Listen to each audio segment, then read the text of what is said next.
On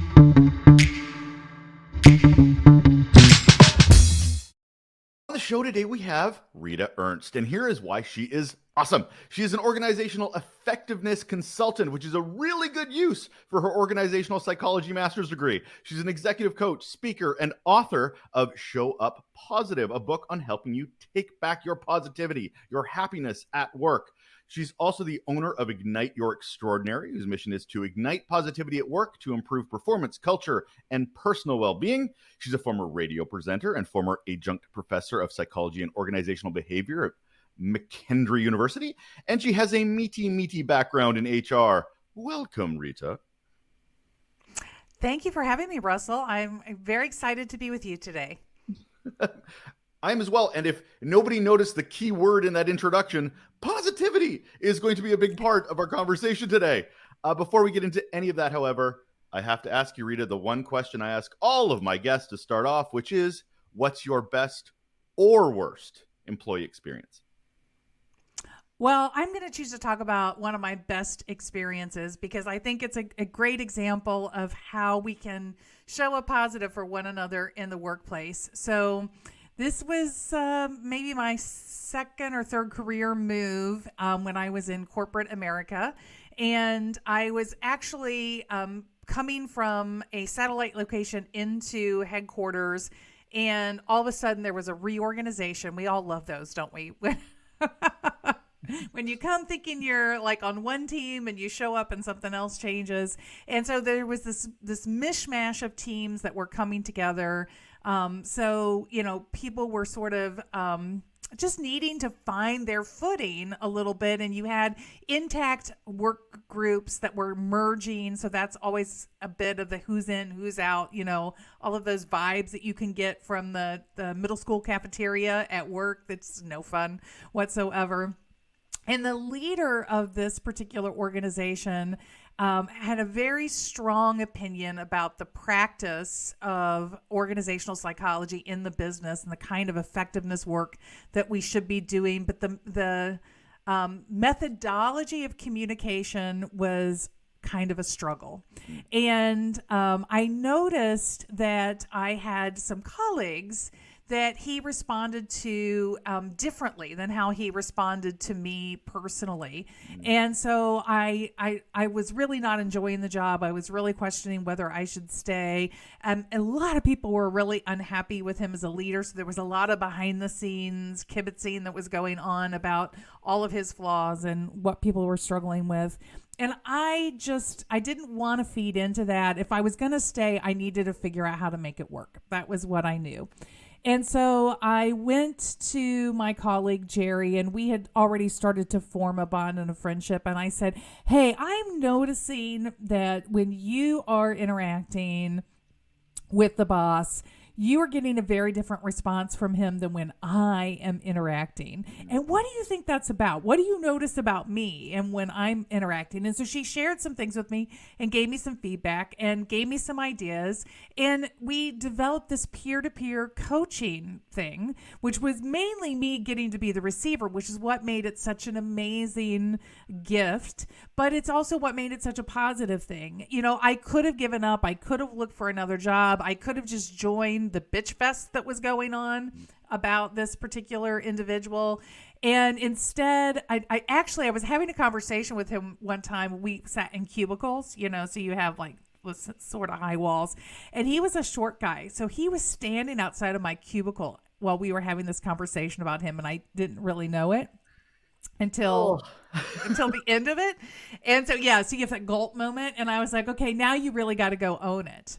So I actually, instead of avoiding it or letting it be this unsaid thing, I set up a meeting with him and said, hey, there's a lot of unhappiness and discontent, but I want to be part of the solution, not part of the problem. I'm seeking coaching from others, but I want to collaborate and co-create with you. And what would that look like? And the beautiful thing about the story is, one, I had this amazing relationship with Jerry, who I still adore, and who taught me what it meant to be a mentor to others around you in the workplace and to really band together to do something that is positive in difficult circumstances.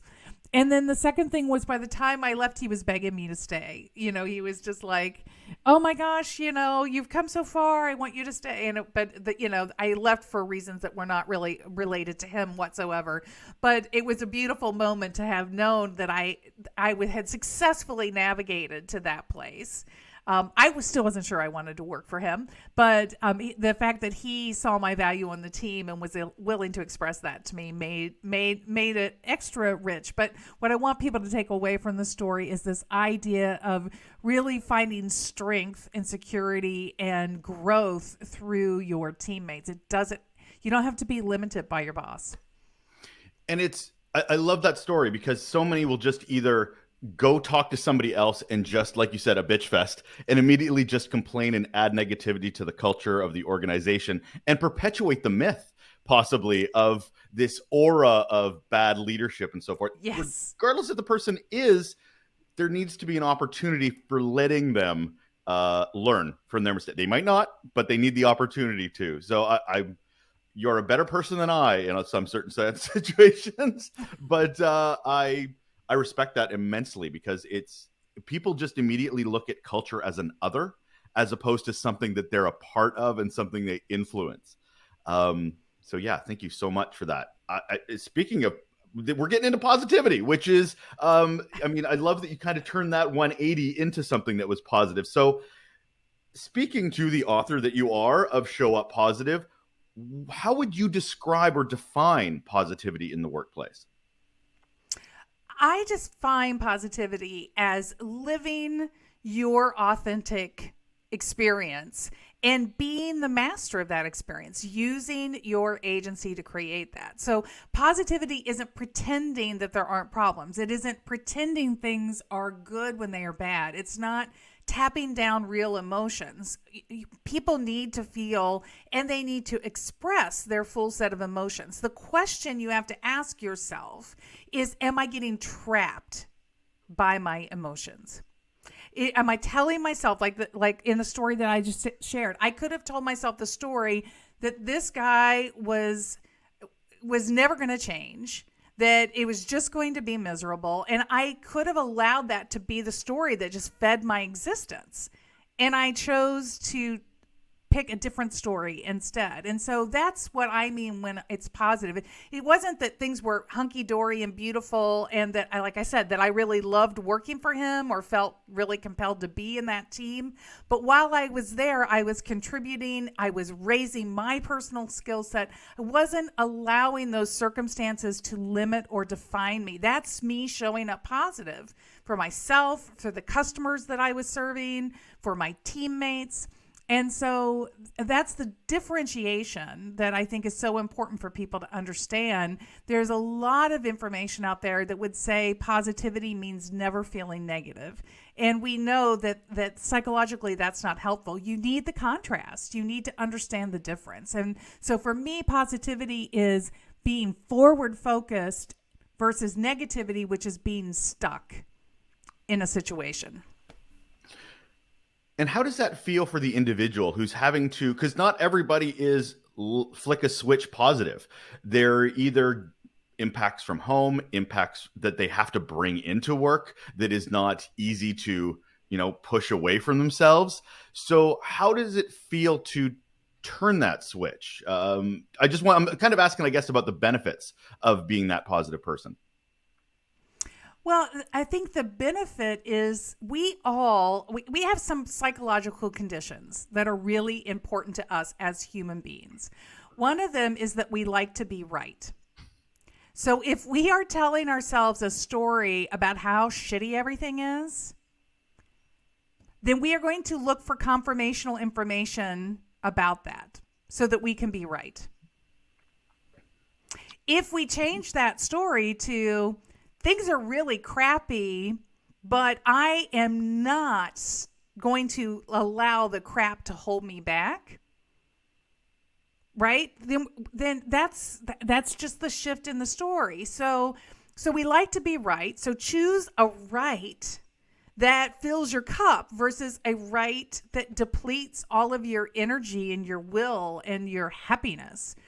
The second thing is that we do have this part of our brain that looks for information to confirm what our truth is, right?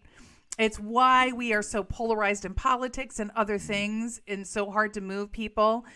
Because once we've drawn a belief or conclusion, we just look to affirm that. So if my conclusion was this guy is a horrible boss and he's never going to change, and I just stayed stuck in that loop, that's all I would have seen. And it would have reaffirmed and reaffirmed my discontent. But what would I get out of that? What would that really do to serve me? So that's what the flip the switch is. The flip the switch is really just knowing that and believing in your ability to create something. It may not be everything you want. I never got that job all the way to bright, but instead of having that deplete me every day, I took away some essential learnings that have made me better for where I am right now. I didn't let those circumstances limit what I could receive as long as I was in that situation. And, it's important, Russell, to understand that what we're talking about are not situations like the death of a loved one. When you're in true grief over things, that's a different thing. There's a whole grieving process that you need to do, and you should do that. But in other situations, you do have this ability to really use your agency to create what you want. I've always been a behavioral psychology person. I believe in the behaviorist theory, and that is that we have the ability to create what we want. And so that's the lens that I am bringing to this, but there's a lot of information to support that. You mentioned off the top that to be positive, you can also be negative. But I'm kind of curious as well, are there levels of that positivity? Because it feels like more like a spectrum than a ones and zeros kind of situation. Because I've seen people that they're getting through the day and I'm like, oh, they're managing. Others, I'm like, could you dial it down a bit? Your positivity might be a little over the top. Am I wrong in missing that, or? No, I think that that could be very true for sure. I do see it as it's a continuum of emotions, but again, is your energy moving forward or is your energy pulling back? I mean, that's sort of the continuum. Like imagine magnets, right? It's that, you're on this, it's this push-pull thing. And we really want to be pulling forward. And so there's a story that I share in the book of a connection of mine on LinkedIn who worked at Middle Tennessee State on the board. He was on the board, and he put the snippet of one of their meetings up on LinkedIn as I was writing the book. And I was like, oh, I have to use this to talk about this idea that positivity can be about standing up, calling out the negative things, right? So he got in front of the board and he said, we're not living up to our diversity commitments. We are not, we're not graduating our Black and brown students at the same rates as we are. We are not, I think there were like 20 teacher appointments that were made, and none of them were people of color. And he said, we've got to do better. We have a commitment to this. And so he's calling out, and he even calls them out for shutting the conversation down. You keep shutting this conversation down every time I raise it. But this is one of our core values that we say we stand for, and I'm not going to be quiet about it. And he happened to be a Black man. But, he could have been any color, any gender, any whatever. The fact was he was standing up. He was showing up positive for a value that this university said mattered and told students and told their stakeholders mattered. And he said, hey, we're not living to that commitment. And so you could say he was being negative, but I don't think he was being negative. I think he was being honest. I think he was standing in his truth in that moment, and it was a hard message to deliver. And so the guidance I always give to my clients is when you have those hard moments, when you've got to stand in your truth and you've got to say something that could feel like it's attacking or may not be very well received by the other person, you just check your intention. If your intention is to make that person feel bad, to make sure they feel pain because they're in the wrong, then you might have the wrong end of the stick. That may be a little bit too negative. But if your intention is to drive change, to activate people, but you've got to talk about the hard thing first, that's a good place to be. You can navigate from there. Thanks for that clarity too, because coming into this, most people will see positivity and think, "Oh, it's just turning my frown upside down." Rita, it's not. It's not standing up for what's right. It's not speaking to core values. It's not, trying to shift the culture to where it should be rather than where it's entrenched.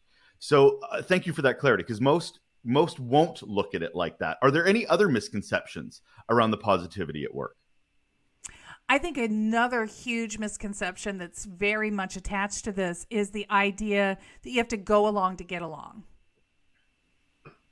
That in a culture, we just, if we're in a positive, happy culture, then you just let all these things roll off your back and you just go along to get along. And you can't survive that. That, people have to be true, mind, body, spirit alignment, right? We got to be true to who we are and what matters to us. And if we keep suppressing to go along and get along with others, then we can't be our full selves. Well, if we can't be our full selves at work, then we cannot have our ultimate happiness and productivity and growth in that position, right? Eventually that's going to deplete us. And we all need those things, right? We need to be doing something that is meaningful to us with a group of people that we want to be doing it with in a way that really helps us reach for our potential. We know that about us as humans. That's who we all are. And so when you ask people to just sit back and go along with things that are really not sitting right with them, all you're doing is you're chipping away at those three things. And we don't want to chip away at that. It's a much more interesting and powerful and connecting a moment when we can have a conversation about where that disconnect might be and find a way to bridge it together. So here's an example. Someone at the top of an organization who everybody likes. They're positive in every interaction you talk to, and yet their avoidance of conflict turns the organization into, unhealthy, cracked culture, burnout, because that person might be the nicest person in the world, but when it comes to change, it's just not his forte, and he doesn't want to, as you say, rock the boat. So is that positive? Because every interaction I had with him, or anybody had with him, he was such a nice man. But there were so many legacy challenges over long periods of time that just never got addressed because he kept floating along. Is that positive? Well, I don't think it's positive. Okay, and you're giving the perfect example, right? Because it is detrimental to other people around you. So what's different about personal life and workplace is in the workplace, it has to construct together into something meaningful for the whole. We have to pay attention to the whole and not just the self. In the example that you gave, this person is prioritizing self over what's best for the whole. It feels really uncomfortable. I don't really want to do it. I'm just not that good at it. It'll all work out okay. And they're inadvertently or unintentionally or with their head in the sand, pushing that off on everybody else around them to solve for, instead of taking responsibility to be a part of that solution. And it's because we have, I think we've gotten better. I think we're seeing that in the new generations entering the workplace.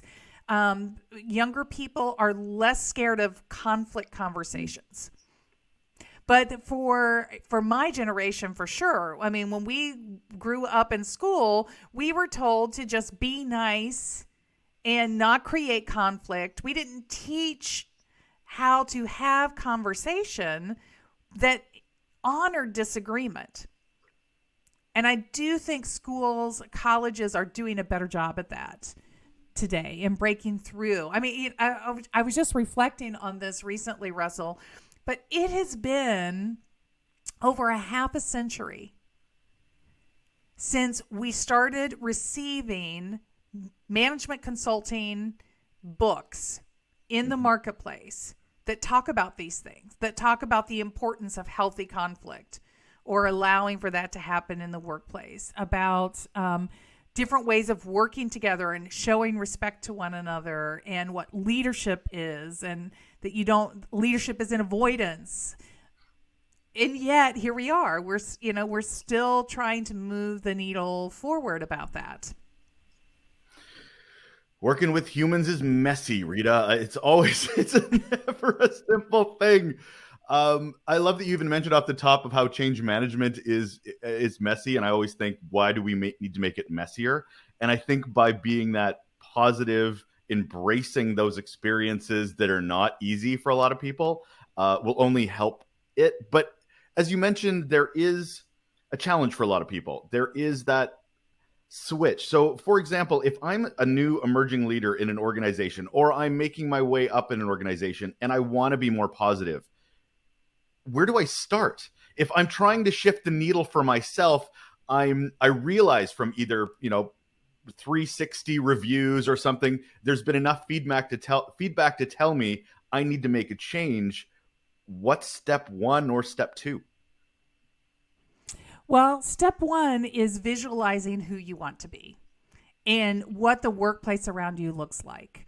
And I mean, you really, I want you to sit deeply in that question and really try to visualize it in your head.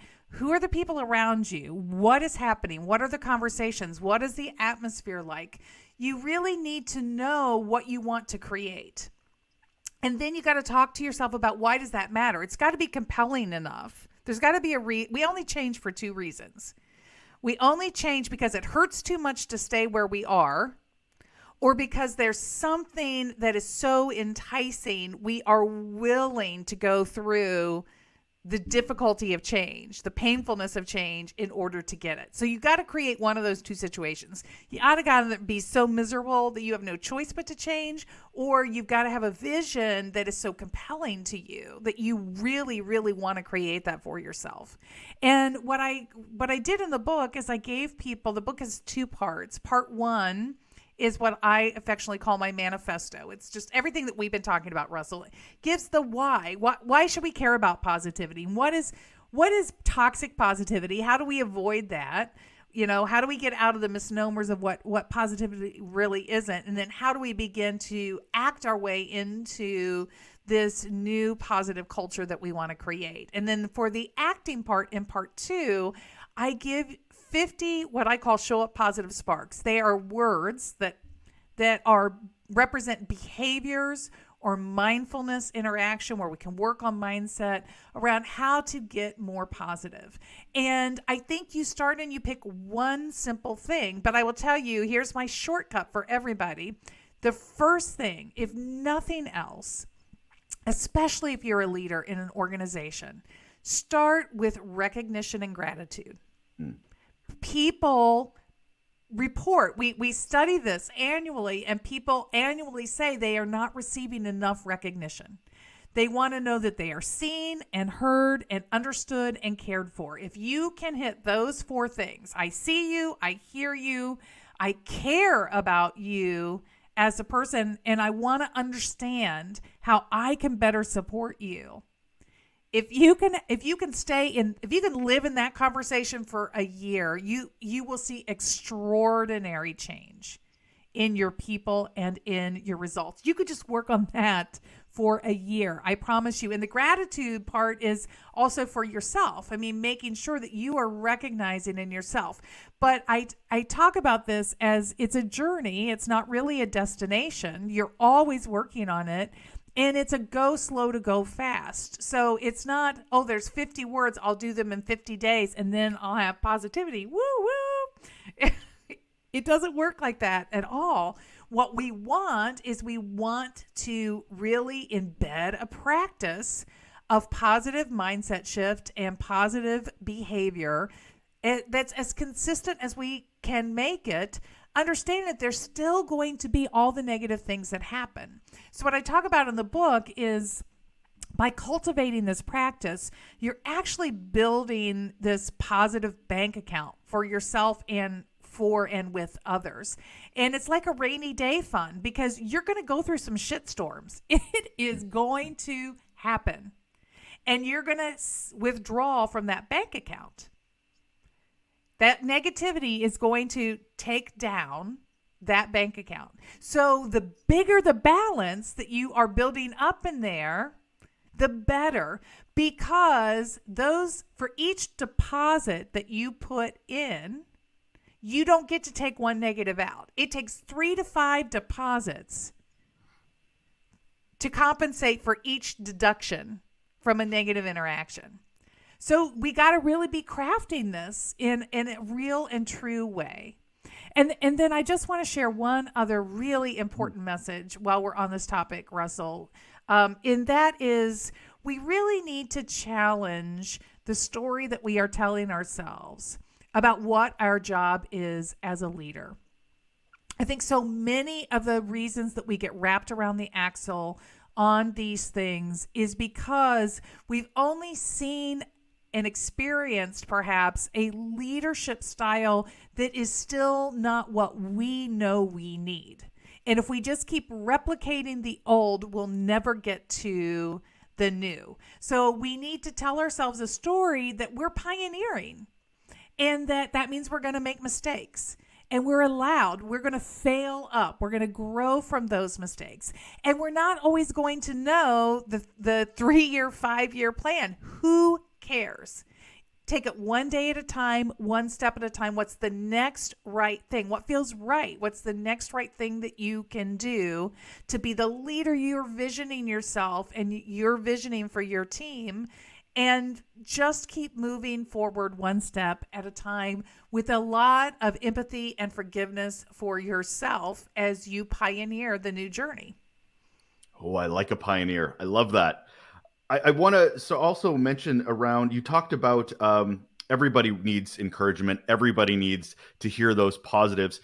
And where I see it falling down is that leaders at a certain level think they don't have to do that anymore, because the head of an executive isn't doing that to their junior executives. They're just pointing to them and go fix the problems in the organization, without realizing those junior executives are also employees who also need that encouragement. Leaders need leaders. It doesn't stop at a certain level. But when you're saying that, I'm hearing in the back of my mind going, oh, but it's not just frontline staff. Oh, but it's not just, I've seen so many emerging leaders at that junior executive level being beaten down, burnt out, because they're not getting that level of positivity, of encouragement. They're just seen as tools in the organization to get that employee engagement, to improve that employee experience, when they are part of the employee experience. So how do you turn that switch for people? Because as someone who goes into organizations and talks to clients about improving that positivity, how do you, using the metaphor we've done, flick the switch on those who may not see the value of positivity? What is that light bulb for them? So I think that that visualization exercise that we just talked about really helps people. When I go into an organization, I have a lot of conversations. First of all, the first thing we're going to do is we're going to do a deep assessment, and I'm going to talk to anybody at any level that wants to talk to me. And most people have in their mind one of two things. They either have, it's that very first question that you asked, right? They either have this experience, this amazing experience, and if I can get them tuned into what made that so amazing and what would it take to recreate that where you are right now. People have some muscle memory around that, but they long to have that back. Or they might have the other side. They might have like the thing they fled that they don't ever want back in their lives. And now it's about, so you're here to create something different. What does creating something different? Sometimes people can get into like, how do I be the antithetical to what to what has been so painful to me? So it is a very personal thing. And I, one of the things we haven't talked about, Russell, that I think is important to say at this moment is I've really abandoned this idea that culture starts at the top of the organization.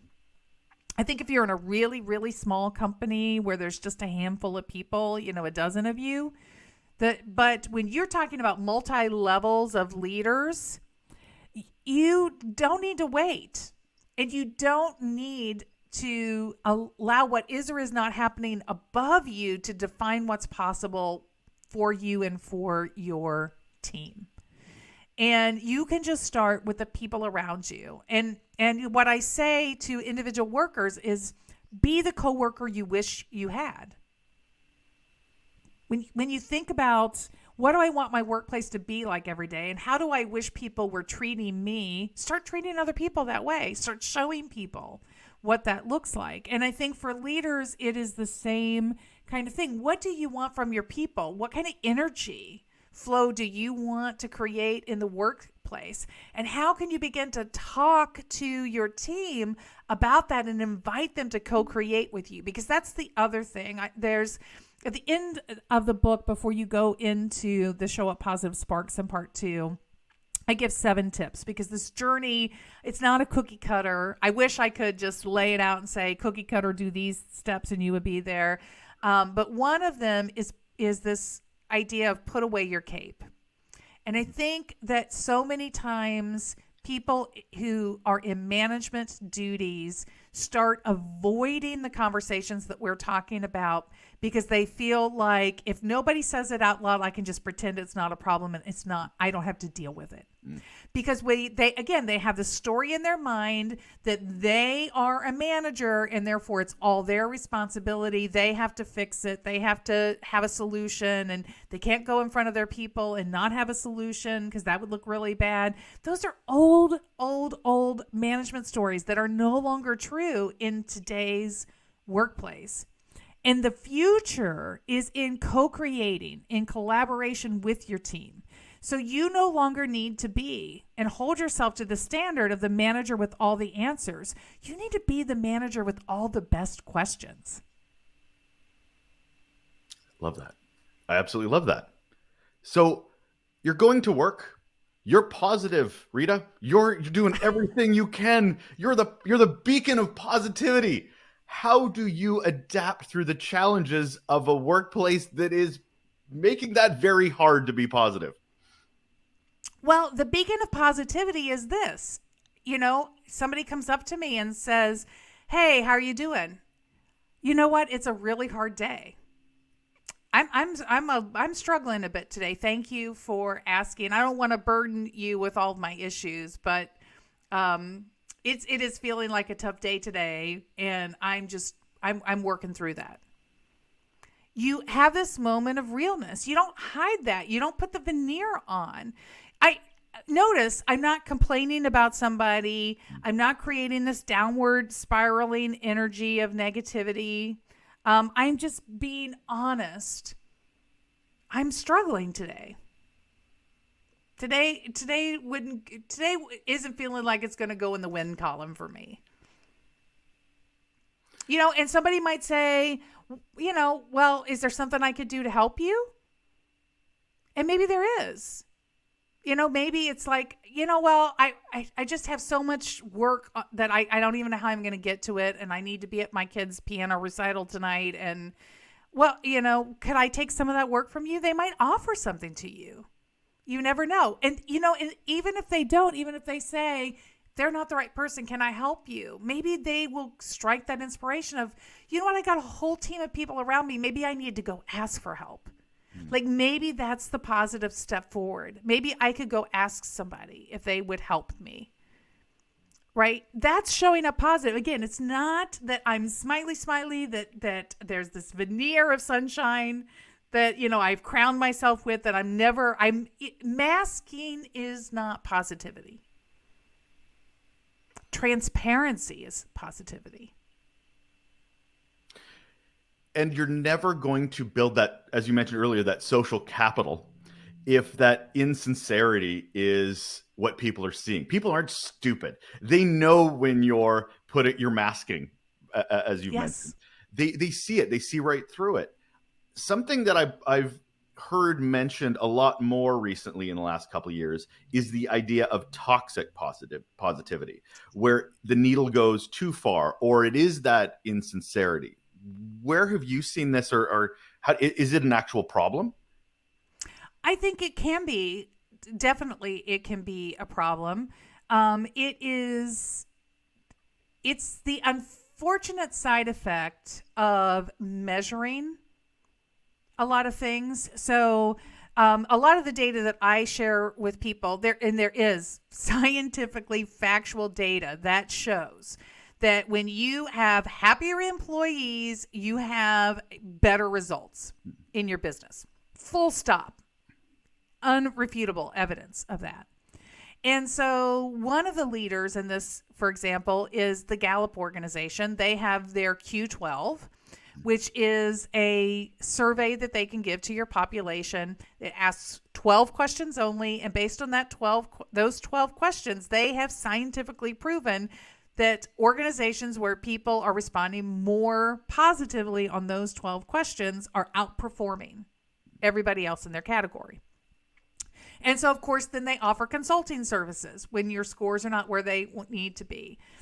And that's a good thing, but in business, sometimes we get way too fixated on moving the number, right? We lose the human element. And that's where it gets toxic when we are, because what happens is instead of having a generative, constructive conversation with managers about, okay, how are we going to move the numbers? We start trying to turn it into some specific plan that may or may not make sense with a bunch of marching orders that we're throwing on top of a list of other demands that are creating burnout, that are sending all the wrong complex signals, and not really making any difference, because we, instead of empowering leaders, we are just dictating a roadmap to them to try to move the needle on some metrics. Mm-hmm. Mm-hmm. Right. And so that's how I see a lot of the toxic stuff happen. It's good. It's good that we're paying attention and that we want to move those numbers. But, the first rule of medicine is first do no harm. Right. And sometimes I think we need that in business. Like, before you go all in to move those metrics, like, make sure first you're doing no harm, because, human beings have specific needs because of our humanness. We have those needs. And when we try to treat people as if they're machinery, it just doesn't work. It never works. And I feel like that's where a lot of the toxic positivity comes from.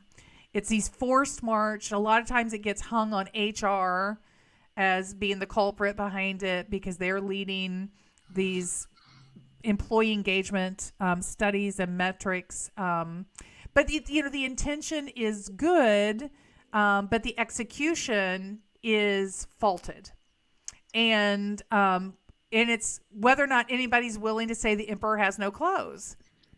That's the other problem. We often that's the other toxic positivity, is when people are just not allowed to call out the problems authentically.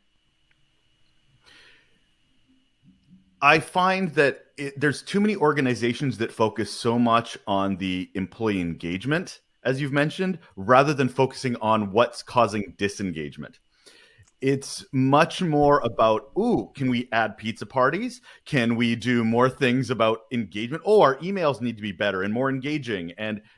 Or you could listen to your staff and, as you said, remove those things that are actually stopping them from feeling like they can speak truth to power, that they can be positive at work, because they don't feel like they can speak up. They don't feel like there is. I love that you said do no harm, because it's so applicable in that moment. So what can organizations do to demonstrate? What would you love to see organizations do to demonstrate they are open-minded, that they want positivity in the workplace? What can they actually proactively do? Well, one of the reasons I look at the Q12 data and really appreciate that data set and those questions. And I would, so one thing I would say is if you don't have the dollars to hire Gallup, I understand that. I'm actually in conversation with a local Louisvillian research company that's coming out with another kind of engagement tool that I'm pretty excited about that would be a little more affordable for small and medium companies. But you can still look at those Q12 questions because they are not about any of those surface things. I mean, when you dig into the questions are things like, in the last 6 months, somebody's talked to me about my progress or my future in the company. On a day-to-day basis, I have the tools and resources I need to do my job. Like, these are very pragmatic, practical things. Now, there are a few other things in there. There's a question that says, I have a best friend at work. It's the number one predictor of retention in the workplace, not surprisingly. Mm-hmm. But we know, and what I love about the U12 is it's tied to these three essential things that we've learned in psychology that everybody needs in the workplace. One is they need autonomy. They need freedom around doing their job. They need the tools and resources and get out of my way and let me be the professional that I am to do my job. Now, if I'm brand new and you need to train me and onboard me to be able to do that, help me get to competence faster becomes. But once I'm there, when I change jobs, you might have to help me again to get to the competence level. Then, get out of my way. Don't micromanage me. This is why this gets to that micromanager thing. The second thing that people need is they need to contribute. They need to be doing work that matters at a capacity level that matches their aspirations. Right? So people want to make a valuable contribution every day. How are we reinforcing? That's that recognition to people every day. You're doing something valuable that matters, that is being seen and is making a difference. A simple example, I think it's a Toyota manufacturing on the car assembly line. They have a goal, and the goal is at the end of the assembly plant. There's a number, and they count down the cars that go out the line. And the goal for that whole unit, everybody working the line at that shift, is to get their number of cars out the door. But of course, they don't want to sacrifice quality. Any team member there can stop the production line if there's a quality issue or something that needs to be fixed. There's a problem, but they also then have this shared goal that they're tracking. They know, so they can see, like, we're going to make our number, or, hey, we're kind of behind the ball here a little bit. What's going on? Is this legitimate, or should we be performing differently? It allows a conversation. So contribution, you got to have autonomy, freedom to do your work. You got to have contribution that's meaningful and matters and is valued. And then you have to have relationship and belonging. And that is the first thing that you can do for anybody coming in the door. That's why onboarding is so important. You can't, it's like when your kids, go off to school for the first day or whatever. You can't help them make friends. They got to do that on their own in their own time. But are the conditions present in your workplace? Are you creating an environment that allows people to really get to know one another and create connection? So one of the first things, when you start to see performance decline in a team, we often look at all kinds of metrics and things. The number one thing I would recommend that you look at is look at the relationships in the team. Are people, are people still in a good place around their belonging? And so what I love about the Q12 is it hits all three of those factors in a very pragmatic way. And that question about, you don't have to have a best friend. If you do, you're likely to stay longer and feel more positive about the company that you're in. But it gets to this idea of belonging. And we are recognizing, and of course, we're talking about it in diversity and inclusion, this importance of belonging in the workplace. And it's a foundational place. When I do culture repair work, belonging is one of the first places that we're going to focus time and attention for that reason. Of course, I smirk every time I hear the word relationships just based on the name of the podcast. So I'm like, oh, she's hitting those keywords perfectly. Thank you, Rita. You're welcome. So I have to wrap up the podcast, this beautiful conversation with the question I always ask, which is, what's one simple action people can do right now to improve those relationships at work? Speaking of relationships. I think that the simplest thing that you can do is make a commitment to yourself for 1 week to catch people around you at work doing good things.